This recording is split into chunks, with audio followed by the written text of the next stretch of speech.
تخيل جيش مكون من 10,000 مقاتل ماشيين في صمت رهيب في قلب الصحراء، محدش عارفهم رايحين فين لحد ما وصلوا لأسوار أهم مدينة في شبه الجزيرة العربية، المدينة اللي طردت القائد صلى الله عليه وسلم وأصحابه وعذبتهم سنين. دلوقتي الجيش واقف على أبوابها، وقادتها اللي كانوا بيحاربوا الإسلام مرعوبين ومستنيين حكم الإعدام. القائد صلى الله عليه وسلم قسم الجيش ل4 فرق، ودخلوا المدينة من كل الاتجاهات، وأمرهم بوضوح: لا تقتلوا أحدا إلا من قاتلكم.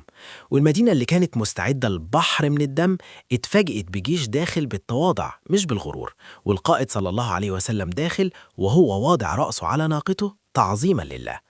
المشهد الأسطوري لما بطلنا واقف قدام الكعبة وكسر الأصنام وهو بيقول: جاء الحق وزهق الباطل.